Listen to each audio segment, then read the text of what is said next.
After staying indoors for almost 8 months, we finally took the call to go on a road trip on our own vehicle. We started researching for places where we could travel from Hyderabad and came to know about Alampur. Alampur, located in Gadwal district of Telangana, is 220 kilometers from Hyderabad and takes around 4 hours by road. An ancient heritage site located at the confluence of Krishna and the Tungabhadra river.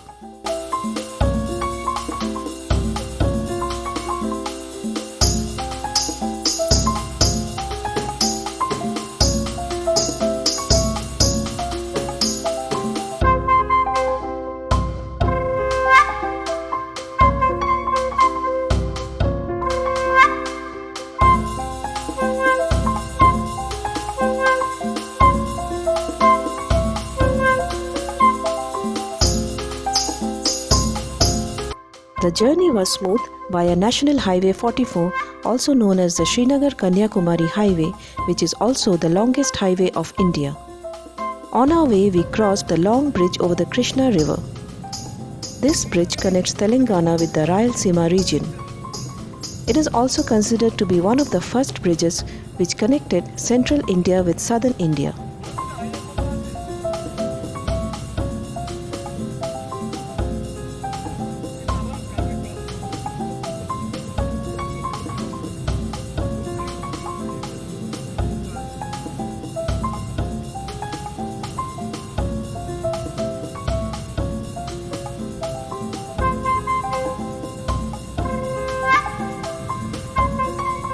After crossing the bridge, we continued for some more time on National Highway 44 before taking a left turn to enter Alampur Road.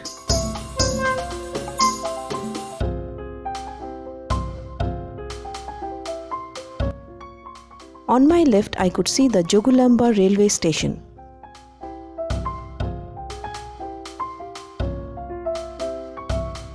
We finally arrived at our accommodation at Alampur Harita Resort, managed by Telangana Tourism. It is probably the only option for a stay at Alampur. Alampur is also referred to as Dakshin Kashi, a place of religious significance for the Hindus, and is also the 5th Shakti Peeth out of the Ashtadasha Shakti Peeth, or the 18 Shakti Peeths found all over the country.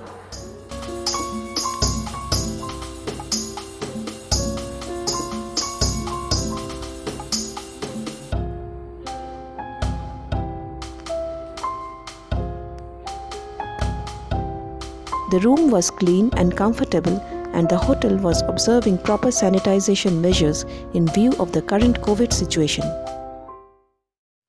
After a quick rest in the afternoon, we went to visit the famous Jogulamba Devi temple in the evening.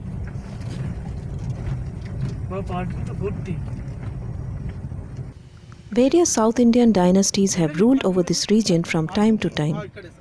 Alampur was under the rule of the Satavahanas, the Badami Chalukyans, the Rashtrakutas, the Kalyani Chalukyans, the Kakatiyas, the Vijayanagara Empire, and the Qutub Shahis of Golconda.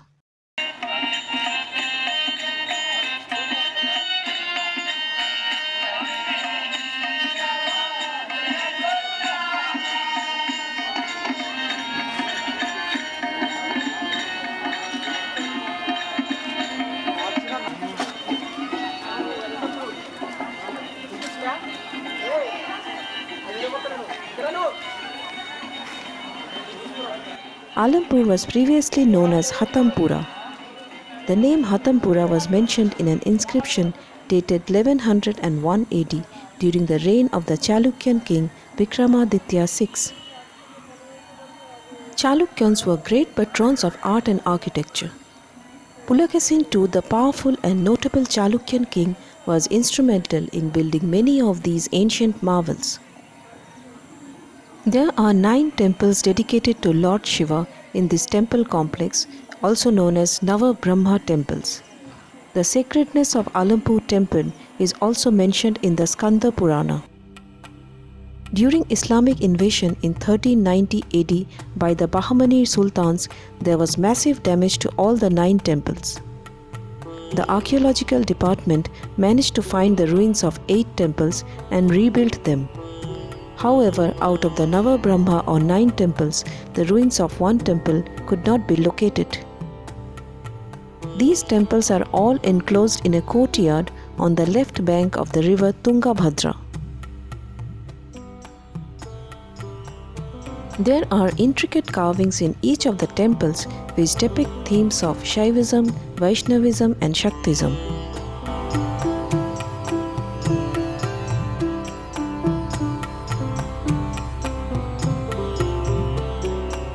One can find carvings narrating legends from the famous Indian fables such as the Panchatantra.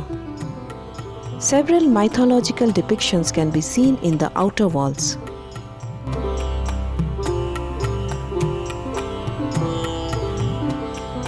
All the temples here are east-facing and built on a raised square platform. Red sandstone was used for the construction of these temples. The red sandstone offered a light reddish hue which enhanced the beauty of the temples. A close look at these beautiful carvings tells us how important art and architecture were at the time. It reflects the artistic taste and love in creating these wonders. I am just imagining that if after 1400 years this place can look so marvelous, what it would have looked like when it was at its prime. The Navabrahma temples are the Taraka Brahma, Swarga Brahma, Padma Brahma, Bala Brahma, Garuda Brahma, Kumara Brahma, Arka Brahma, Veera Brahma and the Vishwa Brahma. We entered the Arka Brahma temple to find numerous precious ancient ruins. The temples were not meant only for the purpose of worship, but it also reflects the art, the culture, the knowledge and the sense of beauty at the time.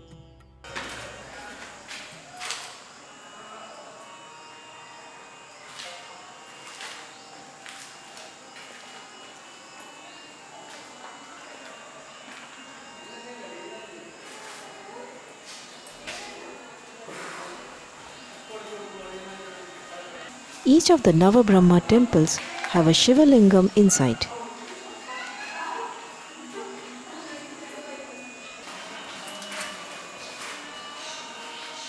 चलो चलो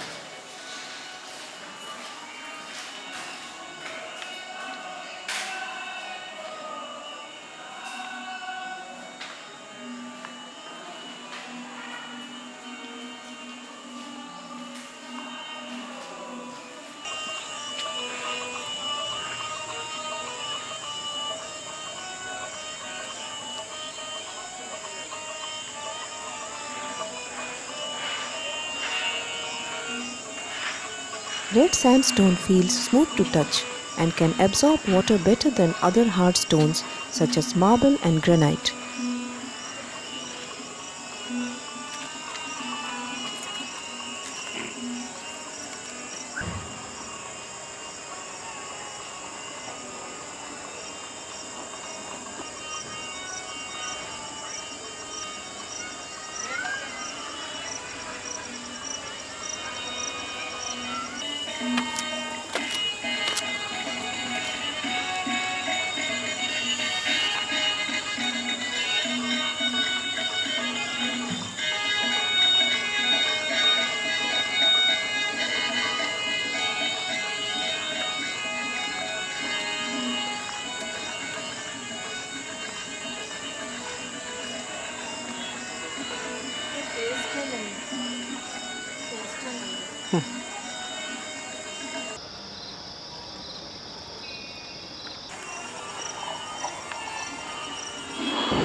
Alampur is also referred to as Dakshin Kashi, a place of religious significance for the Hindus and is also the 5th Shakti Peeth out of the Ashtadasha Shakti Peeth or the 18 Shakti Peeths found all over the country. Shakti Peeths are shrines which are the most divine seats of the Mother Goddess. The principal deity of this temple complex is Jagulamba Devi or Mother Goddess and Bala Brahmeshwara or Lord Shiva.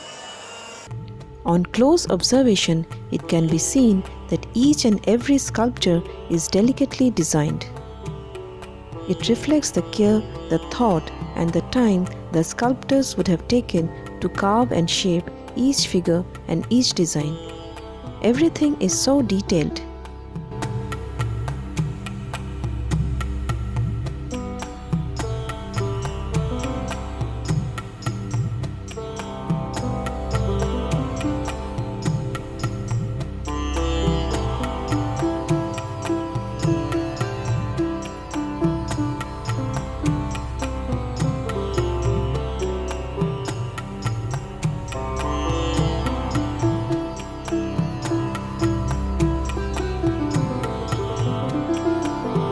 The Alampur temples are listed as an archaeological and architectural treasure on the official list of monuments prepared by the Archaeological Survey of India.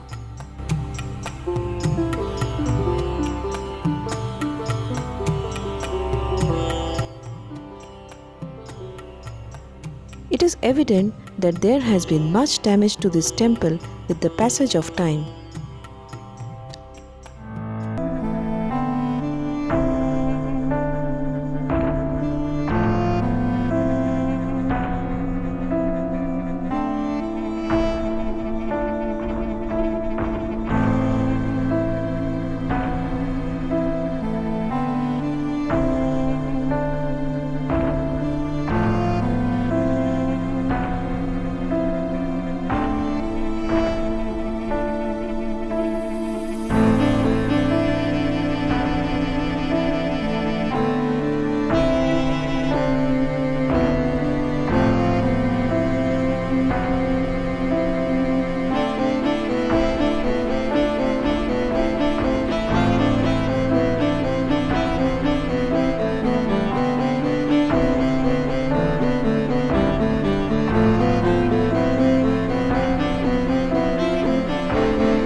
While returning back to our hotel late that evening, I was thoughtful of our glorious past, of the extraordinary beauty of a civilization which thrived on this incredible land called Bharat.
It was our second day at Alampur.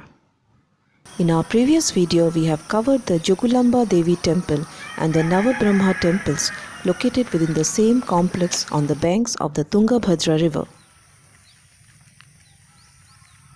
My husband Joy was getting ready with his camera. In this video, we will be taking you on a tour of the Sangameshwara temple, a masterpiece which stands as a testimony to the Chalukyan art and architecture. This magnificent temple was built in between the 6th and the 7th century AD during the reign of Vikramaditya I of the Chalukyan dynasty.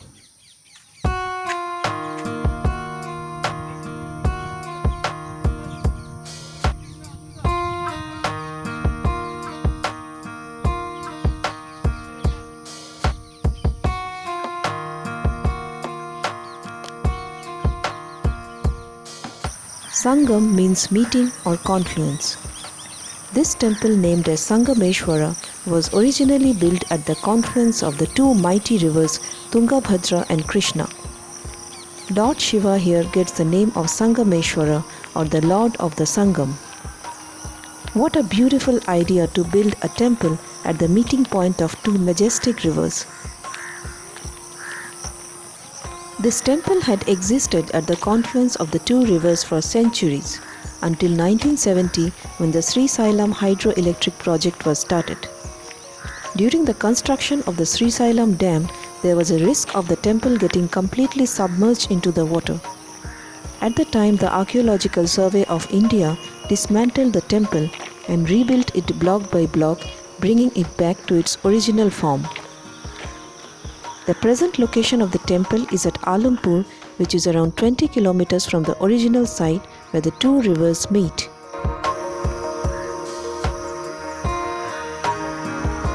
There is a big Nandi Mandap facing the entrance of the temple. This temple is built on an elevated platform with a conical spire at the top.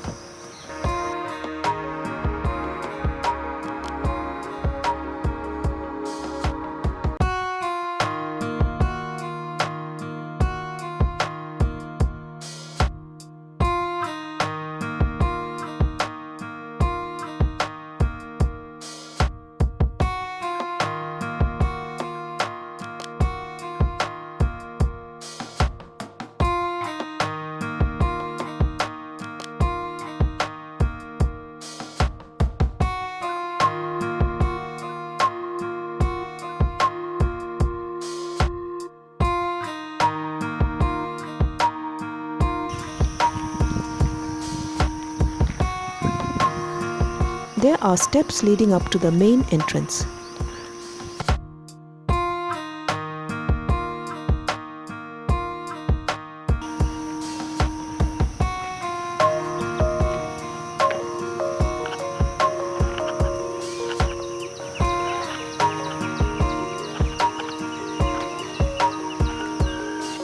We entered the main hall of the temple. There is a path leading around the sanctum for Pradakshina. The hall inside the temple has 12 artistic pillars followed by the sanctum.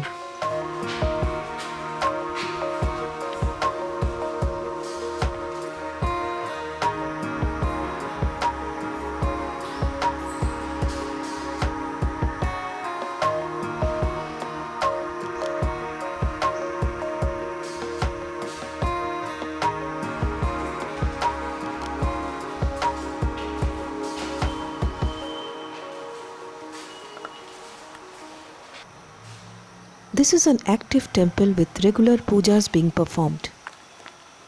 Joy was having a word with the priest. She has gone out.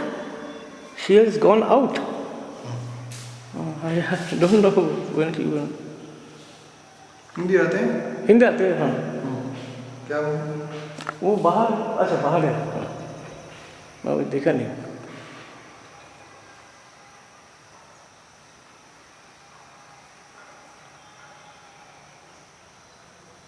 क्या नाम आप? मेरा Chatterjee. Joy Joy. Bengali. Bengali.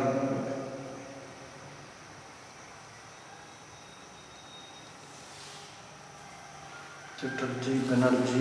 Right right.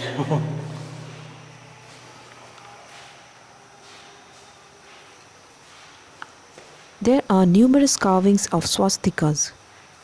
Different geometrical patterns were engraved on the walls and the ceilings.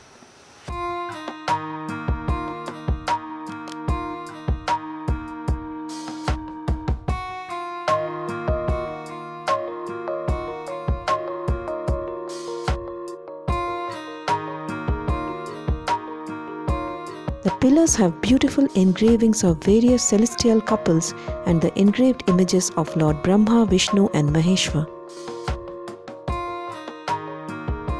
The outer walls of the Sangameshwara temple are beautifully carved with engraved images of Ganga and Yamuna, Nataraj, Ganesh, of a mother and her child, and various other celestial figures. there are magnificent designs of full-blown lotuses.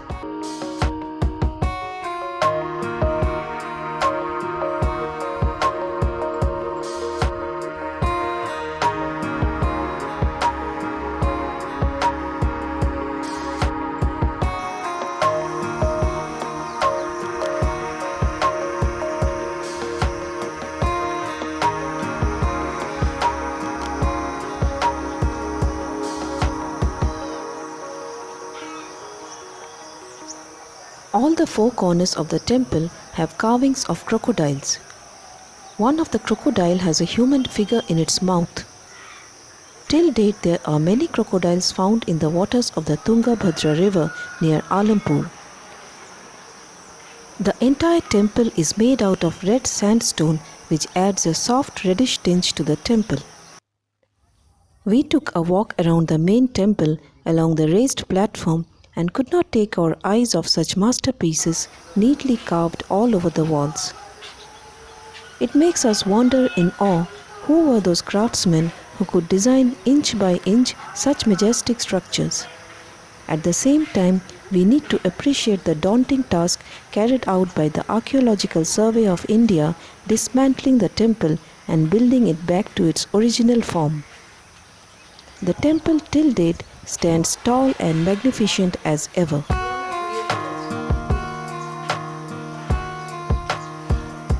This is Durga. দেখো যে কতগুলো হাত দেখো না। We took a walk around the base of the temple to find several intricate carvings. At regular intervals, there are big elephants. It appeared as if the elephants were supporting the temple on their back.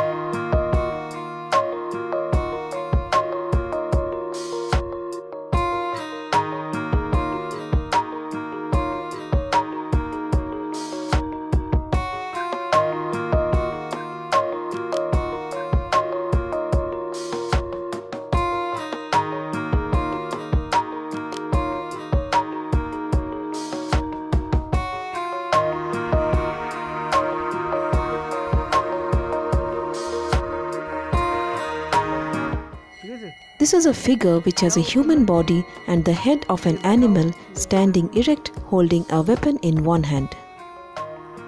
These types of carved figures and paintings are found in various ancient sites including many prehistoric caves around the world.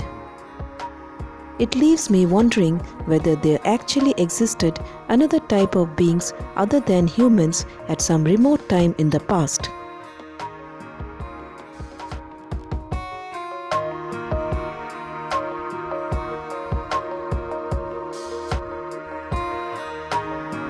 We both were so mesmerized by the grandeur of this temple that we kept looking and looking for more.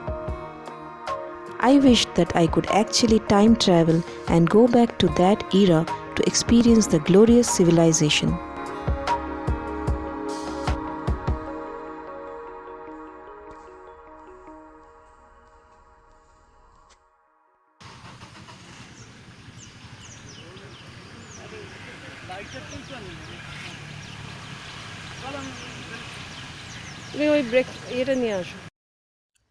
We finally dragged ourselves back to our hotel. After breakfast, we started off for our next destination, Somasila, situated on the banks of the Krishna River and surrounded by the Nalla Malla hills.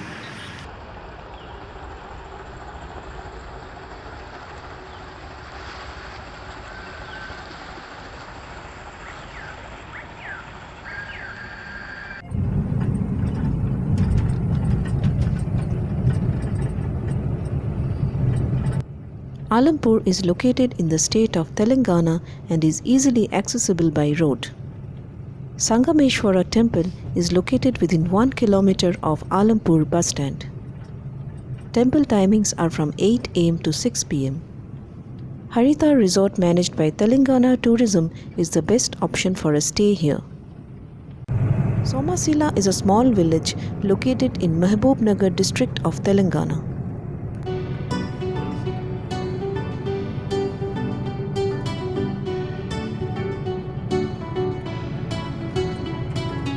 Somasila is located at a distance of 186 kilometers from Hyderabad, which takes approximately 4 hours drive.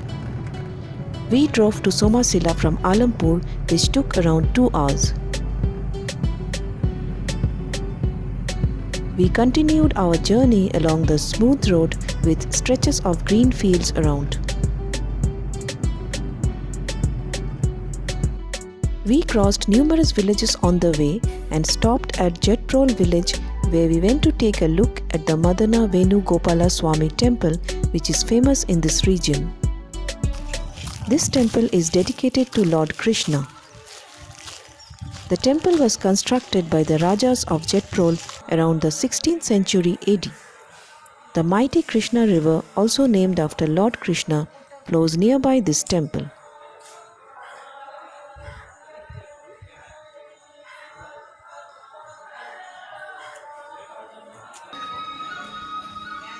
This temple has a beautifully carved tall wooden gate.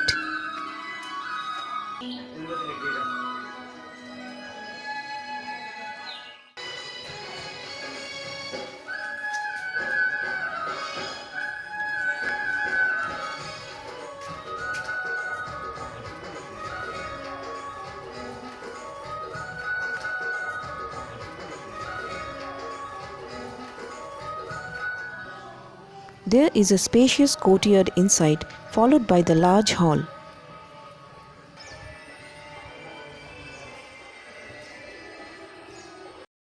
There are exquisitely designed stone pillars inside the hall.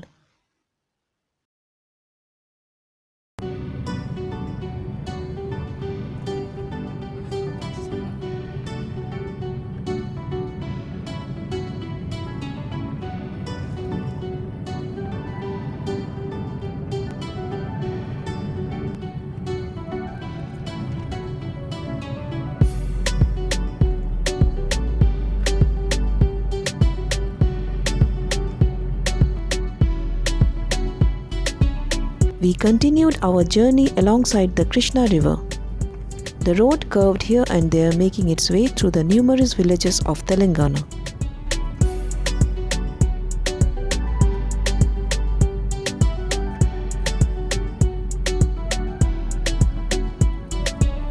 I could see a small white-colored temple to my left, belonging to some village through which we were crossing.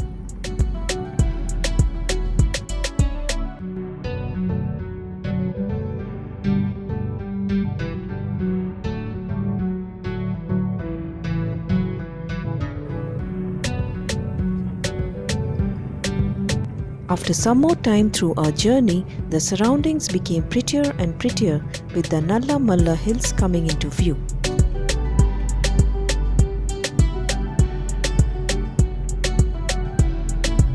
The entire road was covered with greenery all around.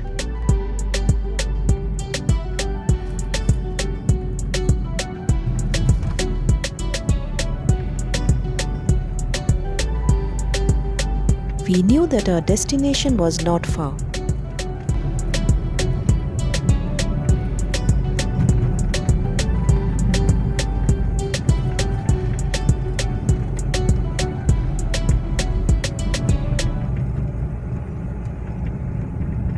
Forest.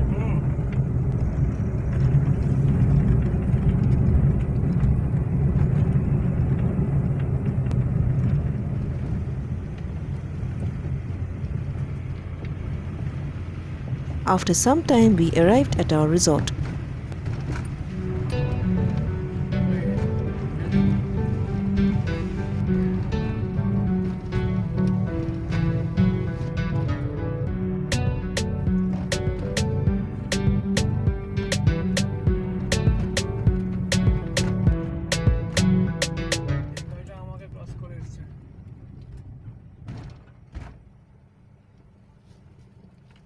Haritha Resort at Somasila is managed by Telangana Tourism.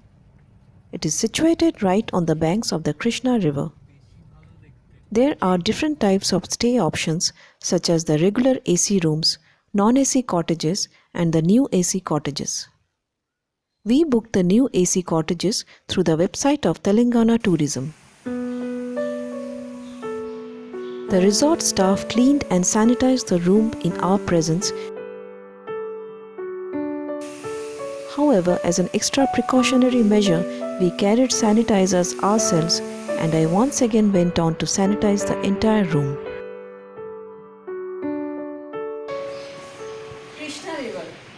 The view of the Krishna River from the huge glass window of our room was enchanting.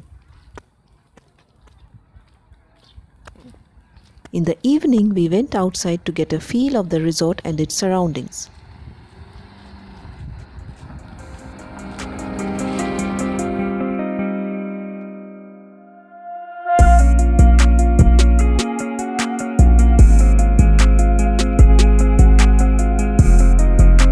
The Nalla Malla hills surrounded the entire area along with the waters of the Krishna River. In between the two hills, there is a gap and somewhere far is located Srisailam.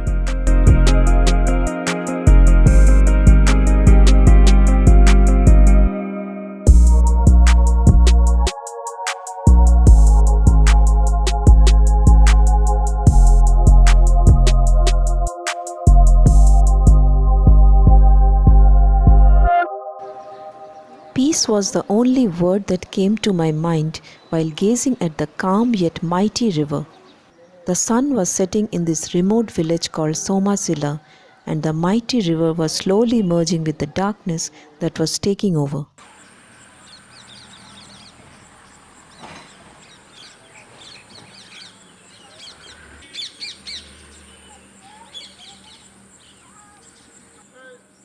The birds knew it was time to return to their nest.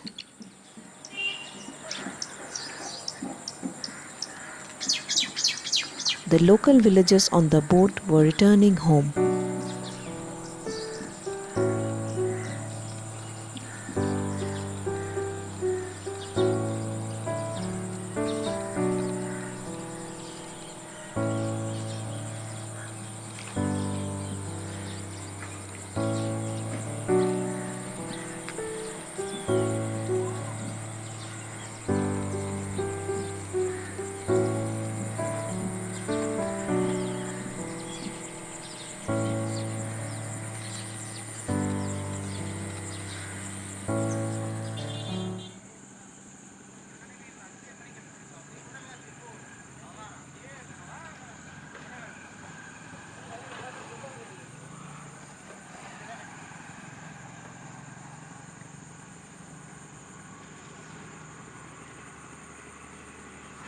Dusk had fallen. We gazed into the darkness from the balcony of our room and could still see the river flowing in between the two hills.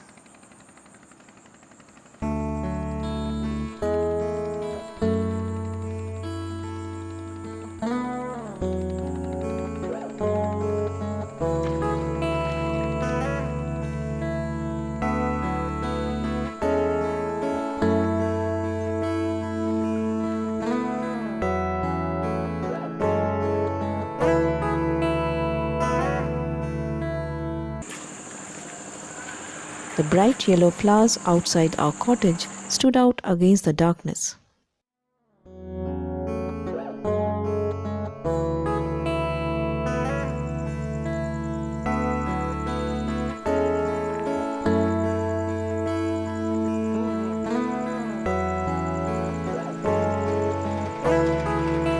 We spent some leisurely time walking around.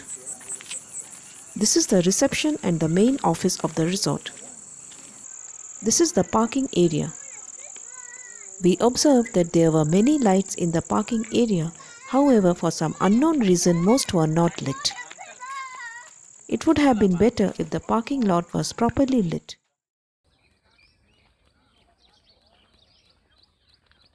We checked out of the resort post-breakfast and started our journey back home to Hyderabad. Our journey was smooth along with the amazing views of the surroundings.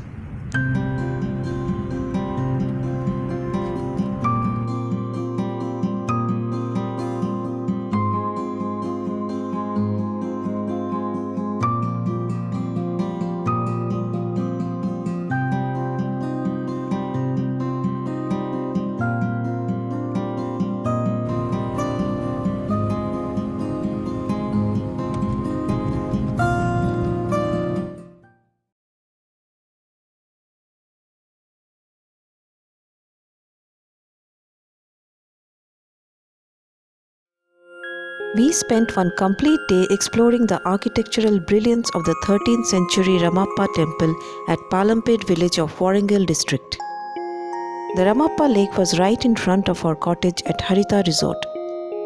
I felt as if I had seen the most beautiful sunset of my life over here. The Ramappa lake is so vast, it looks more like a river than a lake.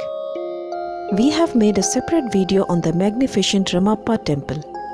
If you haven't watched it yet, please find the link to the video in the description box given below.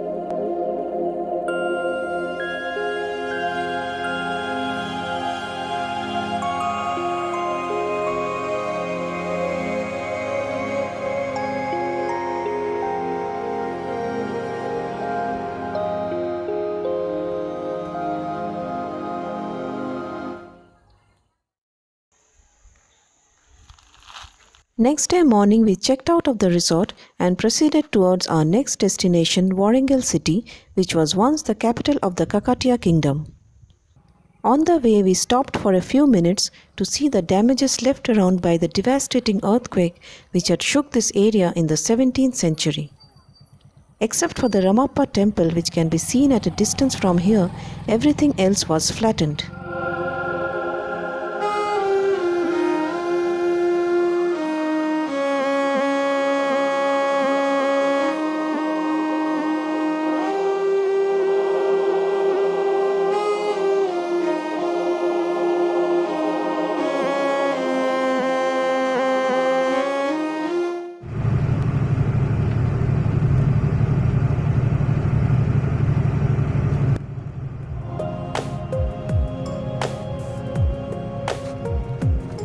We continued our journey along the Palampet village onto the National Highway 163.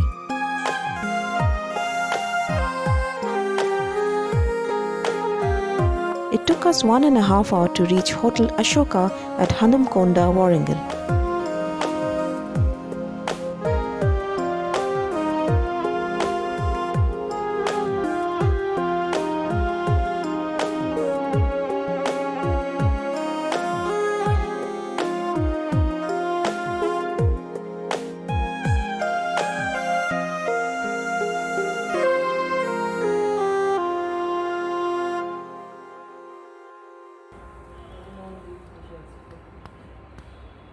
While waiting at the reception for check-in, I admired the decorated wooden work on the wall displaying the gates of the Warangal fort, which is the symbol of heritage and pride for Warangal.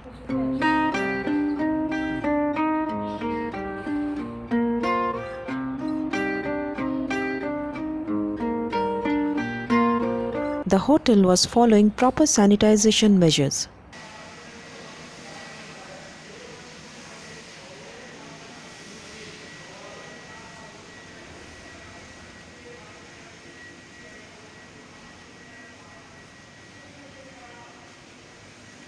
We checked into our rooms, which was clean and comfortable.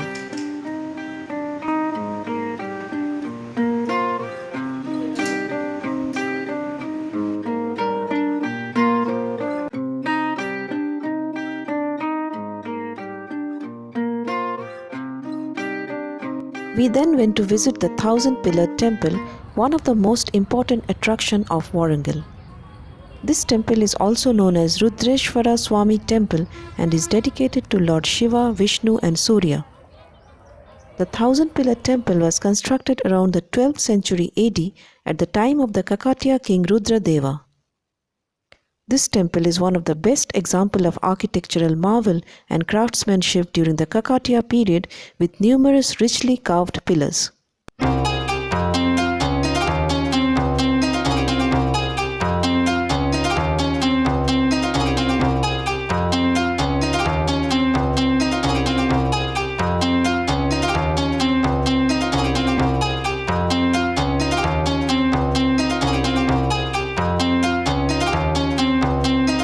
We visited this temple on the day of Bali Pratipada, immediately after Deepavali.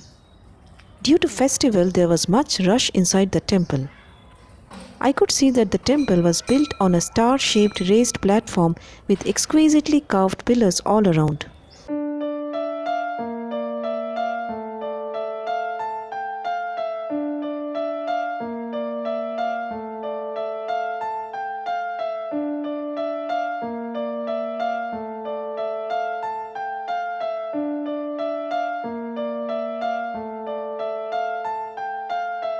people were offering prayers to Nandi.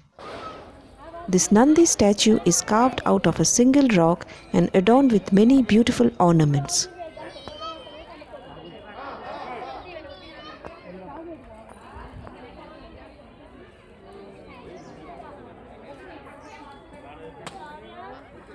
This temple is mainly made out of granite and dolerite stones. We could still see some of the stones lying around. These were probably never used or could have been the outcome of the damages which occurred to the temple.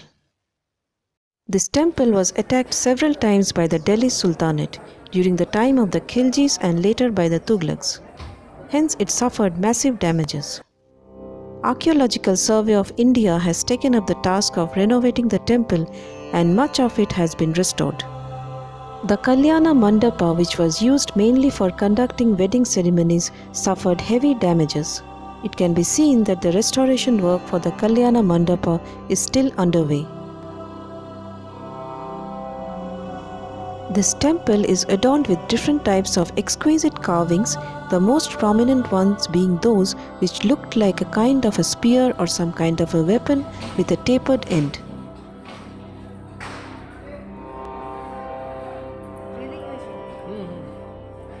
It could also have been some kind of advanced drilling machine, especially when we see so many examples of stones being cut, polished and carved to make marvelous architecture. These carvings are found at regular gaps between every two pillars. I could recollect finding similar carvings on the walls of the Ramappa temple.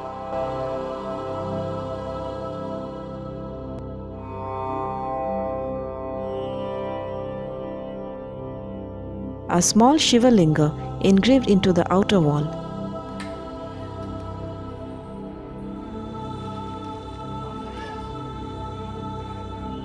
We wandered around the outer wall of the temple and could not help admiring such marvelous architecture. Such work can only be created by great craftsmen with much love, care and dedication. Such magnificent works are meant to be appreciated, not destroyed. In the evening, we came back to our hotel not far from this temple. The following day, we would be visiting the famous Warangal fort and the Bhadrakali temple.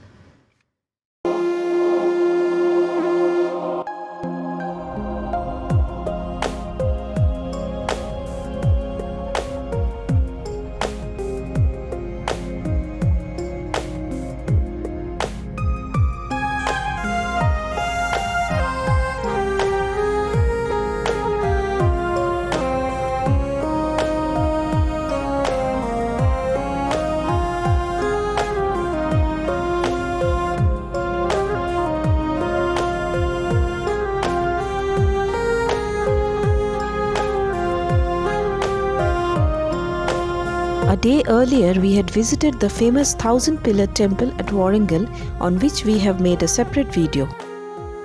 To avoid the rush during the later part of the day, we started early in the morning for Bhadrakali temple. This temple is surrounded by rocks on all the sides and a paved path led to the main entrance. This temple has a long history. It was built in the early 7th century AD by the Chalukyan king Pulakeshin II. The principal deity of the temple is goddess Bhadrakali, one of the fierce form of mother goddess.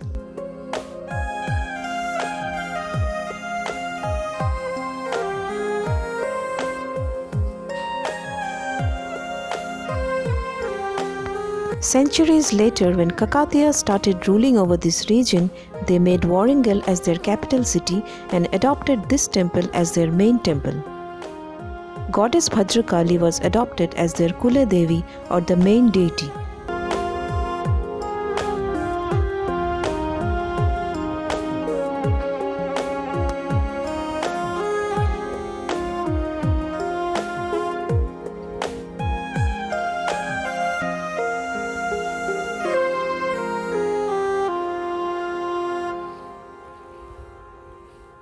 Ganapati Deva, the famous Kakatiya ruler, also built the artificial Bhadrakali lake next to the temple.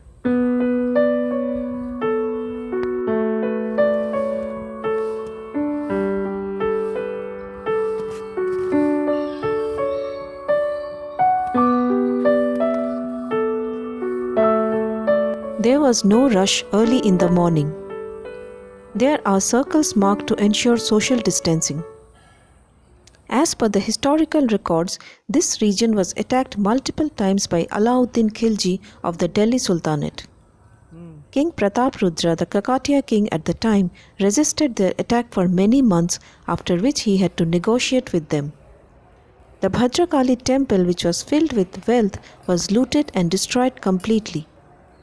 It is said that the famous diamond, which later came to be known as Kohinoor, was part of the wealth of this temple and was fixed into the left eye of goddess Bhadrakali. This diamond was transported from here to Delhi by Malik Kafur, the general of Khilji. Kohinoor diamond is one of the largest cut diamond in the world and is now part of the British Royal Crown.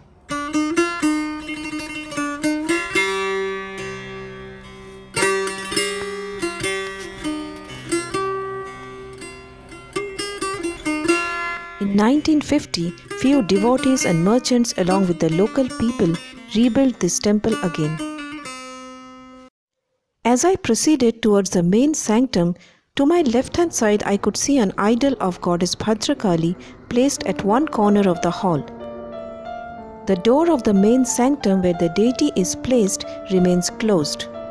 Only when we went inside for darshan, the door was opened in front of us for a few seconds. Goddess Bhadrakali sits inside with intense-looking eyes and 8 arms carrying different weapons. No photography is allowed inside the sanctum of the temple. Bhadrakali temple is located in between the main city of Warangal and Hanamkonda. It is located on a hilltop and is easily accessible by road. Warangal railway station is also near to the temple. The temple remains open to visitors throughout the day. We came back to our hotel. In the evening, we went to visit the Warangal fort, the capital and the pride of the Kakatiya kingdom.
The famous fort of Warangal, which tells us about the glory of that era, their passion for art, literature, dance and music, and eventually the fall of the empire at the hands of the barbarians due to constant attacks.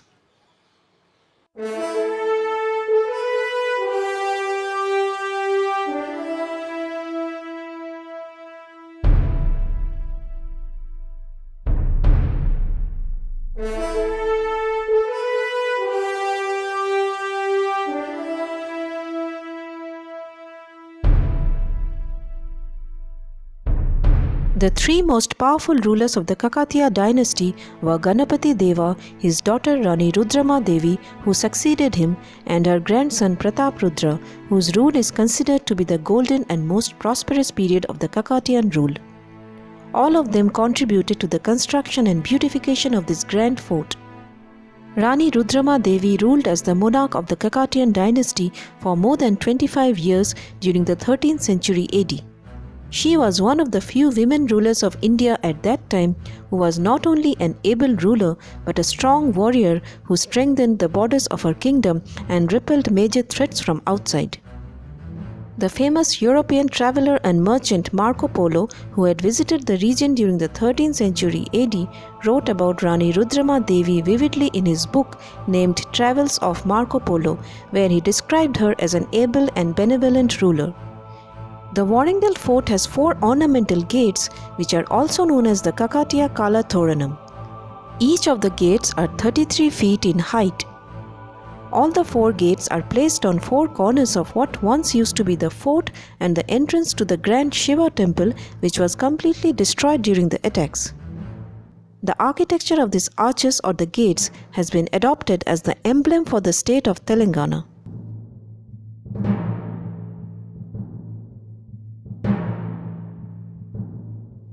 The Kakatiya dynasty expressed itself best through their religious art, and their art preserved the balance between architecture and sculpture. This engraving must have been of goddess Durga with her 10 hands.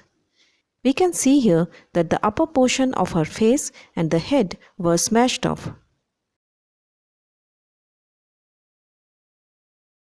It can be clearly seen that these are beautiful carvings of dancing girls, all of whose faces were disfigured during the barbaric attacks.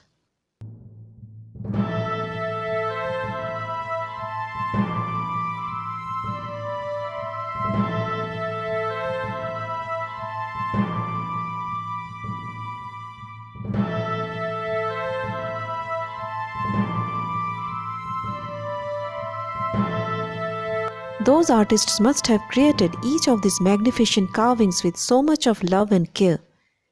So many destroyed sculptures, but still reflecting their grandeur.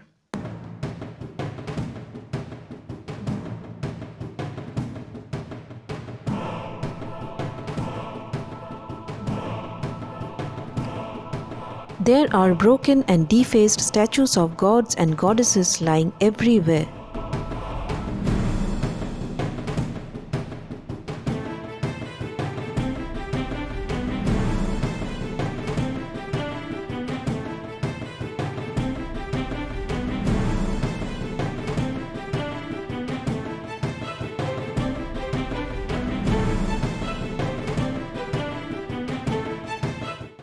What we see here is the small portion of a pillar, and I am simply amazed to see such minute and fine designs in each and every corner of it. There are engravings of dancing girls, animal faces, and several artistic carvings.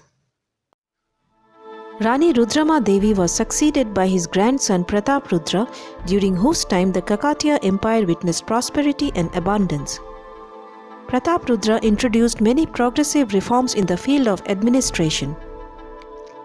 The prosperity of the Kakatiya kingdom attracted the attention of Alauddin Khilji of the Delhi Sultanate due to the possibility of loot and plunder owing to the richness of the empire.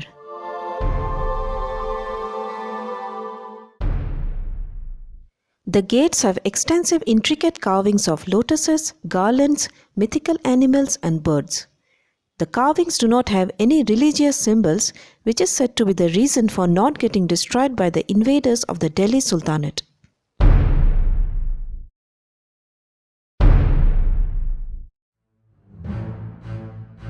In the year 1309, Khilji sent his general Malik Kafur with a huge strength of army to force Pratap Rudra into submission. The siege continued for several months until Pratap Rudra had to come to a negotiation in order to save his kingdom, as mass destruction were being carried out by the invaders on common citizens and villagers all over the kingdom. Pratap Rudra agreed to pay a huge booty to Khilji to establish peace. It was during this time that the famous Kohinoor diamond was taken away to Delhi from here.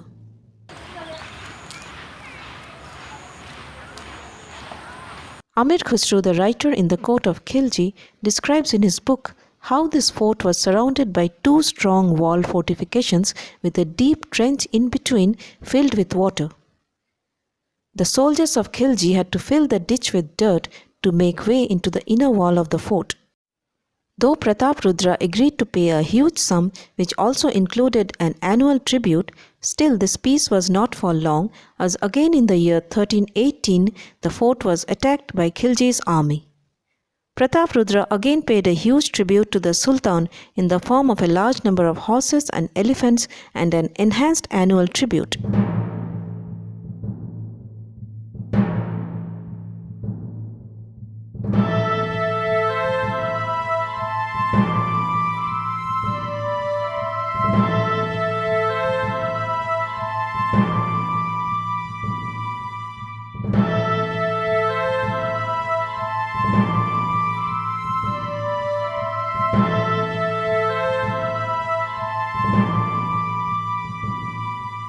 Shaivism, or the worship of Lord Shiva, was followed during the Kakatiyan period, and hence we find several grand temples dedicated to Lord Shiva constructed during their time.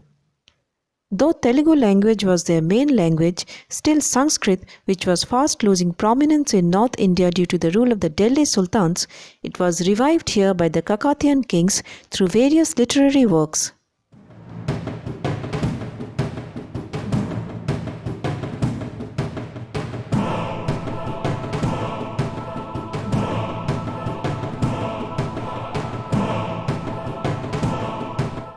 For the third and the final time, the Warangal fort was again attacked by the New Delhi Sultan Muhammad bin Tughlaq in 1325. Their huge army came here and caused massive destructions and mass killings. The beautiful Swayambhu Shiva temple inside the fort was ordered to be destroyed. Prataprudra was captured and was taken away to Delhi as a prisoner. He died on the way on the banks of river Narmada. It is believed that he committed suicide, unable to bear the torture anymore. After the fall of the Kakatiya Empire, this area came under the control of the Delhi Sultanate, and there was a period of utter confusion and anarchy, as their way of rule was only to subjugate people and force them to follow their way of life. This continued for a while until the Nayakas under Pralaya Nayaka organized themselves and drove away the invaders who captured this territory. Pralaya Nayaka led the war against the invaders of Delhi Sultanate, and after his death, his son Munsunuri Nayaka completely expelled the Delhi Sultanate from the region. They formed an independent kingdom and restored law and order and ruled for many decades.